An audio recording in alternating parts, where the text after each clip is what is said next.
Last video में हमने कहाँ तक कर लिया था, टर्मिनेटिंग और नॉन टर्मिनेटिंग तक कर लिया था। आज की वीडियो में हम करेंगे रिक्यूरिंग और नॉन रिक्यूरिंग वैल्यूज़ को। नॉन रिक्यूरिंग फ्रैक्शंस को बताएंगे कि वो कौन सी हैं, नॉन रिक्यूरिंग फ्रैक्शंस कौन सी हैं और रिक्यूरिंग फ्रैक्शन कौन सी हैं। रिक्यूरिंग वो होंगी जैसे टर्मिनेटिंग थी जो चलती, नॉन टर्मिनेटिंग थी जो चलती चली जा रही थी। जैसे अब उसके अंदर हमें उन्होंने कुछ एग्जांपल्स दी हुई हैं एक्सरसाइज के अंदर, तो हम उन्हें करके देखते हैं कि कौन सी रिक्यूरिंग और नॉन रिक्यूरिंग वैल्यूज़ हैं। हम 4/3 एक एग्जांपल ले ली, दूसरी हमने ले ली है 5/11 ले ली है, तीसरी हमने ले ली है जी 7/12 ले ली है, चौथी हमने ले ली है जी 2/100 ले ली। अब हम पाँचवीं हम ले लेते हैं 22/7 ले लेते हैं। ठीक है, ये 5 हम करेंगे, इससे हमें रिक्यूरिंग और नॉन रिक्यूरिंग का पता चल जाएगा जी इनमें से कौन सी रिक्यूरिंग है, नॉन रिक्यूरिंग। सबसे पहले 4/3 को सोल्व करके देखते हैं। 4 अंदर 3 बाहर, 3 1 जा 3, क्या बचा 1, पॉइंट लगाया 0, 3 3 जा 9, फिर 1 बचा, पॉइंट लगा हुआ है 0 आ गया, 3 3 जा 9, फिर 1 बचा, पॉइंट लगा हुआ है 0 आ गया, 3 3 जा 9। सो ये क्या है, चलती चली जा रही है, तो ये क्या हो गई, ये हो गई रिक्यूरिंग वैल्यू, रिक्यूरिंग फ्रैक्शन हो गई। अब उसके बाद हमने देखनी है नेक्स्ट वन क्या है, 5/11, 5 अंदर रखा, 11 बाहर आ गया, 5 नहीं होगा, पॉइंट लगाया 0, 11 का टेबल में 5 नहीं आता, 50 नहीं आता, उससे छोटी वैल्यू आती है 4 पे 44, 11 4 जा 44। तो फिर अब क्या बचा इसमें से, 10 में से 4 गए, 6 पॉइंट लगा हुआ है 0, तो से 0 आ गया। अब 60 नहीं आता, तो हमने क्या किया, हमने 5 से इसको कर लिया, 55 आ गया।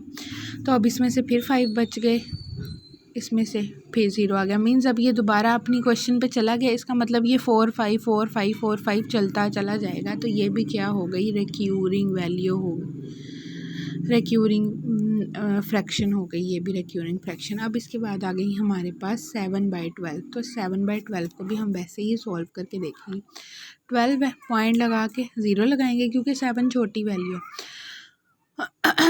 तो 70 हो गया, 12 के टेबल में 70 आता है या उससे छोटा। 12 5 जा 60 होता है आई थिंक, हाँ जी 10 1, हाँ जी 12 5 जा 60, 12 6 जा 72 होता है, वो बड़ा हो गया। तो 5 से हमने किया 60 आ गया, बचा क्या 10 बच गया। इसके अंदर पॉइंट लगा हुआ है, हम 0 लगा लेंगे क्योंकि 12 जो है वो बड़ी वैल्यू। अब 100 तक देखेंगे कोई वैल्यू आती है, नहीं 12 के टेबल में 100 तक नहीं आती। 12 6 जा 72, 12 7 जा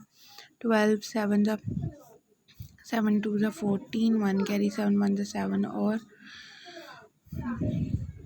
8 84, 12 8 जा 12 को 8 से करेंगे, 8 2 जा 16, 1 कैरी 8 1 जा 8 और 1 9 96, 12 8 जा जो है वो 96 पॉइंट। अब इसको माइनस करेंगे, 10 इधर से 10 ने इसको कैरी दे दिया, 10 में से 6 गए 4, 9 में से 9 गए 0, तो पीछे क्या बच गया, अब पॉइंट लगा हुआ है 0 लगा लेंगे। अब 12 को अगर हम 3 से मल्टीप्लाई करें तो 36 आता है, तो 12 3 36 होता है, तो 36 आ गया। फिर 4 बचेगा, फिर 0 आ जाएगा, फिर 3 आएगा, फिर 4 बचेगा, फिर 0 आ जाएगा, 3 मीन्स ये भी चलती जा रही, तो ये भी क्या हो गई, रिक्यूरिंग वैल्यू हो गई, रिक्यूरिंग वैल्यू होगी। उसके बाद है हमारा जी 2/100। अब 2/100 को लेना है, 2 अंदर है 100 बाहर है, पॉइंट लगाएंगे 0, फिर पॉइंट लगाएंगे, पॉइंट लगा हुआ है 0, हमने एक और बढ़ाना है, तो पहले एक 0 ऊपर लगाएंगे, एक 0 नीचे लगाएंगे, 200 हो गया, 100 2 जा 200 कंप्लीट हो गया। तो ये क्या हो गई हमारी वैल्यू, ये नॉन रिक्यूरिंग हो गई।